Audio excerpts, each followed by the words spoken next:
বামপন্থী, পশ্চিমবঙ্গ মানে মাওবাদীও হতে পারে, কিন্তু পশ্চিমবঙ্গ মানে বিজেপি হতে পারে না। পশ্চিমবঙ্গ মানে জামাত জামাত পর্যন্ত হতে পারে, কিন্তু পশ্চিমবঙ্গ মানে বিজেপি হতে পারে না। দেখুন, অবশ্যম্ভাবীভাবে আমি প্রথমত এই রকম একটি মুহূর্তে দাঁড়িয়ে আমি অবশ্যই অভিনন্দন জানাবো, অন্তত প্রাথমিকভাবে অভিনন্দন জানাবো বিজেপি এখানে একটা নির্দিষ্ট সংখ্যাগরিষ্ঠতার দিকে এগিয়ে যাওয়া।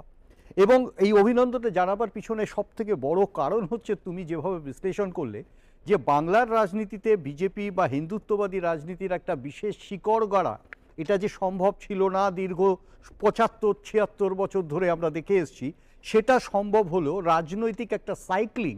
সেটা যে পশ্চিমবাংলার মানুষ এবং ডাইনামিজম যাকে বলা হয়, সেটাও যে পশ্চিমবাংলার মানুষ অ্যাকসেপ্ট করছেন বা দীর্ঘকালীন ক্ষেত্রে অ্যাকসেপ্টটা করছেন, এটা নিয়ে কোনো সন্দেহ নেই। দেখো, একটা সময় শুরু হয়েছিল যখন স্বাধীনতাোত্তর অবস্থাতে প্রায় ৩০ বছর কংগ্রেসই শাসন ছিল, এবং খুব স্বাভাবিকভাবে যেখানে হিন্দুত্ববাদের বিভিন্ন সংজ্ঞা তখন তৈরি হয়, ভারত ভাগ থেকে আরম্ভ করে ভারতবর্ষের উদ্বাস্তু ইত্যাদি ইত্যাদি আন্দোলনে, যেখানে ডক্টর মুখার্জি, শ্যামাপ্রসাদ মুখার্জির একটা ভূমিকা যেটা বিজেপি বিশেষভাবে প্রজেক্ট করেন।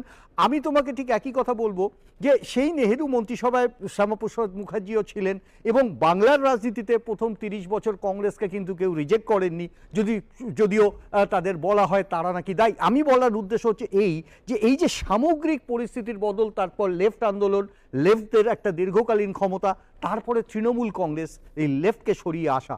এখন এই তিনটে স্পেলকে যদি দেখো, ইন্টারেস্টিং ব্যাপার, বিজেপি যখন ক্ষমতা এলো, যে বিন্দুতে ক্ষমতা এলো, তাতে কিন্তু প্রথম ৩০ বছর, তারপর ৩৪ বছর বাঙালিকে বলা হয় ধৈর্যশীল একটি কমিউনিটি, যারা যাকে ভোটটা দিতে থাকেন তাকে দিতেই থাকেন, test and test and test.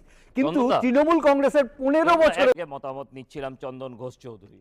হ্যাঁ, তোমাকে আমি বলি, এখানে আর দীর্ঘ সময় নেওয়ার প্রশ্ন নেই, তার কারণ আমরা ফ্লো ইন কনভারসেশনে আছি। খুব স্বাভাবিক, তুমি মাঝে মাঝে আরো প্রসঙ্গ আসবে। আমি একটা কথা তোমাকে বলতে পারি, সেটা হচ্ছে যে মূলত তিনটে কারণকে আমরা সামনে রেখেছিলাম এই পশ্চিমবাংলা এসআইআর এর ক্ষেত্রে। কারণ এসআইআর কিন্তু ১৩তম ঘটেছে, আইআর এসআইআর মিলে এটা ১৩তম। সুতরাং এটা নতুন কিছু নয় যে যেখানে আমরা এর প্রতিবাদ করব। আমরা পদ্ধতির প্রতিবাদ করেছিলাম। ১ নম্বর পদ্ধতির প্রতিবাদ হচ্ছে যে প্রথমে আমরা চেয়েছিলাম সেন্সাসটা হোক, জনগণনা হোক, জনগণনাহীন একটি এসআইআর বা আইআর, এটাই প্রথম হলো। আমরা বারবার বলেছিলাম জনগণনা বা পপুলেশন সাইজ না জানলে কিভাবে ভোটার সাইজটা জানবে, এটা একটা সায়েন্টিফিক মেথড। দ্বিতীয় প্রশ্নটা যেটা এসেছিল সেটা হচ্ছে ম্যাপিংটা ছিল 2025 ব্যাক টু একেবারে 2002, মানে 23 বছরের পিছনে ম্যাপিংয়ের যেটা ছিল, তাতে আমরা বারবার দেখেছিলাম যে এই ম্যাপিংকে যদি গ্রাউন্ড হিসেবে ধরাও হয়, তাহলেও সমস্যাটা হচ্ছে এই ম্যাপিংয়ে মিলে গেছে এরকম নামগুলো কিন্তু লজিক্যাল ডেসক্রিপেন্সিতে পরবর্তী সময় পৌঁছে গেছে, যেটা আমাদের প্রতিবাদের কারণ ছিল। আর তৃতীয় যে ঘটনাটা ছিল সেটা হচ্ছে যে আমরা বারবার বলেছিলাম যে আপনারা একটা সময় নিন, যে সময়টা নিয়ে আপনারা এই কাজটা করতে পারবেন। আমরা এর প্রতিবাদ করছি না, কিন্তু এটা সঠিকভাবে করতে হবে।